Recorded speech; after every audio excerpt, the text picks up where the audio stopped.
My sister comes in back. I tell the elder boy, hold on, let me answer her first. She now say, I should forget the womb. They should forget the womb. We should get more blood first. When I now call my sister, they say yes. They have fixed the blood on her. Second one again. I also found that someone snapped her, my wife, when she was in pains. She asked me, where is the doctor now?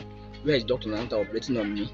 Because the doctor, there's no doctor. They are waiting for the doctor to come from God knows where. Hours, doctor did not show face. Did not have any doctor in the hospital. So my wife has passed through a lot of pains. Eventually, when the doctor finished operating on her, the doctor now left. They later found out she's breathing. They start calling the doctor back. There's an error. She's breathing no. She should come back. Oh. Then she was already weak. She has not even opened her eye for first operation he did on her. The doctor now came back and started opening her for second time entirely. They moved everything in her want me to check where the breathing is coming from. After this operation, God knows the only thing they did for second time. Keep on call my sister. My sister was crying outside. She don't understand what they are doing inside. They asked her to go out because she was there when she was doing the pushing.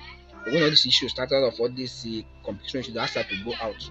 I was actually planning to go back to Lagos, but that was coming week Tuesday. I told her I want to be there when she will give birth. That after that Sunday night, 5 a.m., I called my sister. She said she's on oxygen now. She said better. I said, can I talk to her? They said no, they want to bring her into the ward before I can talk to her. She's in the operation room. I said okay. Everybody was sleeping, you know. I saw a peace flight going by 11:40 a.m. to Lagos. But before this happened, I have sent to her younger brother to go and be there with her and be giving me update what's happening before I go to Lagos. So when I got to Lagos, I lost down to the hospital straight to see for myself. My wife don't look. She was like normal where she used to be, but I was she was lying straight. Her face was swallowing up small. She was looking straight. Her eye closed. I called all the names I used to call her, all the sweet names. She did not shake. The everybody, they all sitting down doing their normal user thing that if nothing happened. I asked my sister, please, who is the medical doctor in charge? I want to speak to her, him or her. He now showed me one lady, who's Dr. Ijoma. I met Dr. Ijoma. I said, what's happening? Why my wife lying down like this? What's going on? She says she cannot satisfy her clinical dead or alive, but she's watching. The oxygen was not standing there. The oxygen did not put in her nose, just lying down. The oxygen is just there. I was still believing that she's alive. Maybe they know more than me. I think maybe she's on coma, out of 18, after all the trauma and everything. But when I noticed her hand became stiff, strong, I threw all it up, it's fall. I started crying. I said, this is not happening because it's a movie to me, like a movie.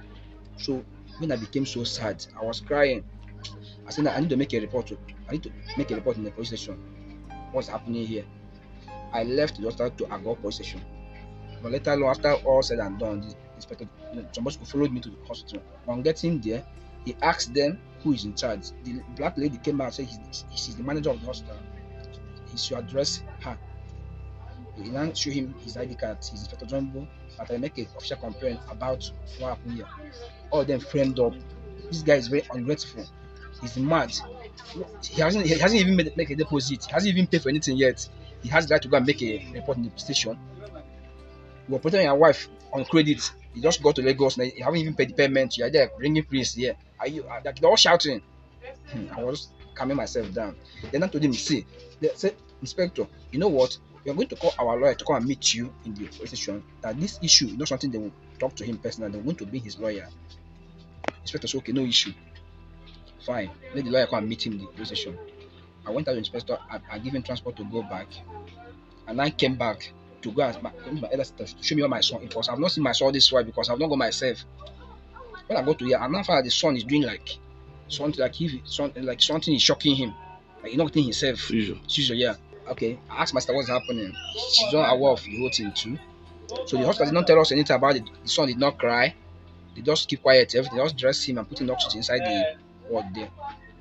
About like 10 minutes, a man dressed in a lawyer just came in and then called me out. Before he came, I asked him to wait. I want to see the manager because of the bill they're calling for me. I saw the bill. I said, this bill is outrageous. How will I pay this? They say it's non-negotiable. It's normal thing. Said that my son died. They resurrected him. They resuscitated him. And my wife used oxygen and that, so they accumulate all the whole bill. So I will pay the bill. I said, no, you can't force me to pay the bill. I have to offer what I can pay. You can't force me to pay this bill. Next thing, one man, that old man, now put mouth, say, Oga, why are you stubborn? That someone self died somewhere and they paid 3.7 million. Yeah, like, this elderly man, is he helping me or is he against me? But I didn't know he's the father of the owner of the hospital then. I thought he's just like a patient that come for the hospital. Like, I said, no issue. I came out. I meet them, say, give me a account number. Let me transfer what I have first. at 500,000 through my corporate account. 500,000 to the account. This time, this is about 10 p.m., 11 p.m. midnight now of Monday night. You get the father of the owner now said, "You don't want the cops to stay here. As you look for ambulance to take these cops away from here." My friend now advised me that going to that place, environment is 60,000 a day is 3K. Now, number of days she want to stay there going to be excess for me. The best now to move her down to east instead. So around 5 a.m. in the morning, we'll get back to the hostel. They have already sent money for ambulance. The ambulance I will pay 150,000 naira. I have to send 75,000 to the ambulance that night. So now he now came in the morning to carry the body because then the body has swollen up Tuesday morning.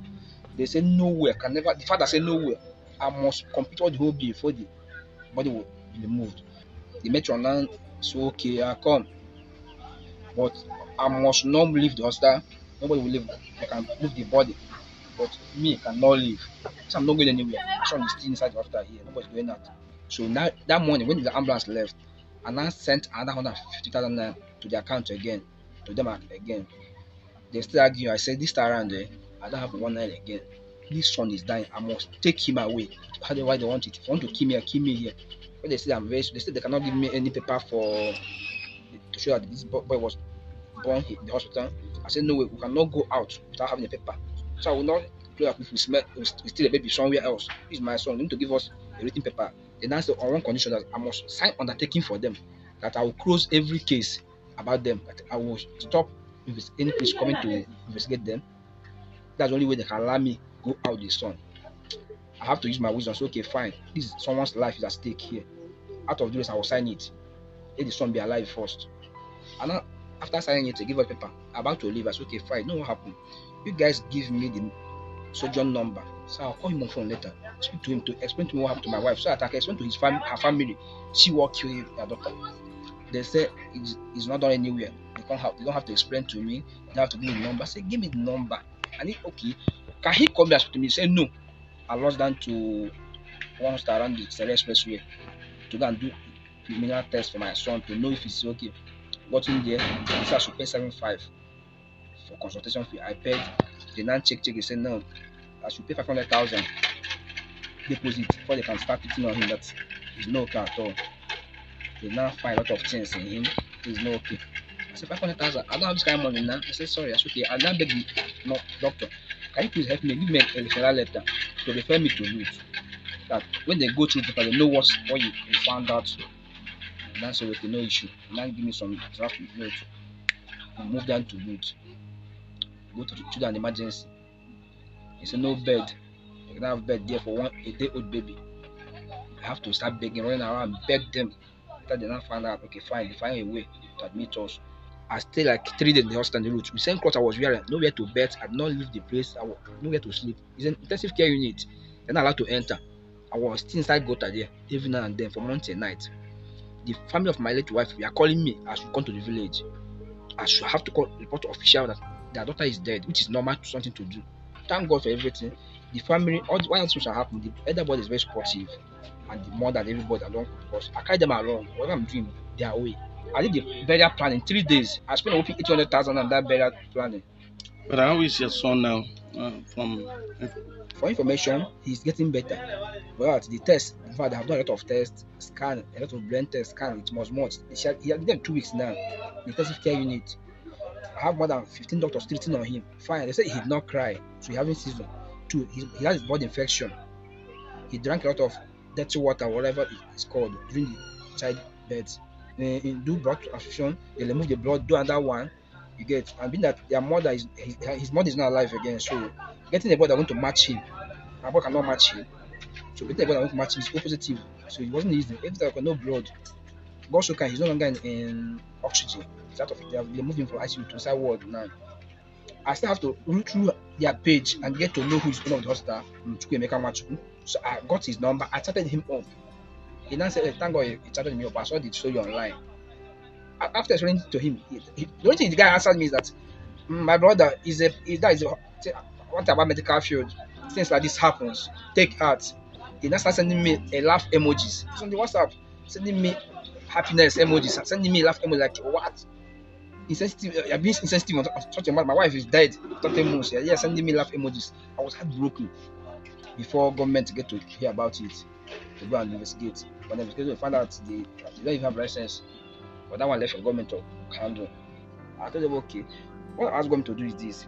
Not just that hospital, they need to go to other hospitals to investigate. Because a lot of people die this way. Nobody talks. People die every day like this. But nobody is wholly responsible for this. Or no one speaks up.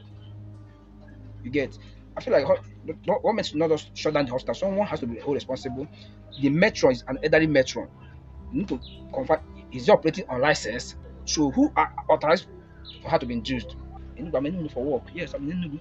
My wife, younger brother, is with me here. He's learning work under me. His name is Ichuku. You know where it stays. You get? So when they twist this talk to shoot themselves, say, God has now approved CS. That's why my wife died. Than that I was living with a woman in Enugu. I sent my wife to go to Lagos, so I will hide here. You know, they change stories just to see them. That people now face the topic, now focus on another talk entirely. Right now, my fight is not necessarily about what killed my wife.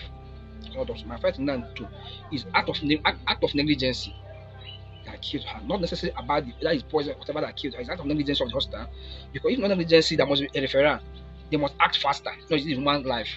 Okay, after they operate the first operation and they left, if the doctor is a resident doctor there, or parent there, he will notice something happening. Now they will start calling him on phone again when he has gone to the house, start calling him to come over. So that's it. I'm not condemning doctors because the family don't want that. They want her, the doctor to be buried because the mom fainted. Remember her in the mortuary, she's not getting herself. So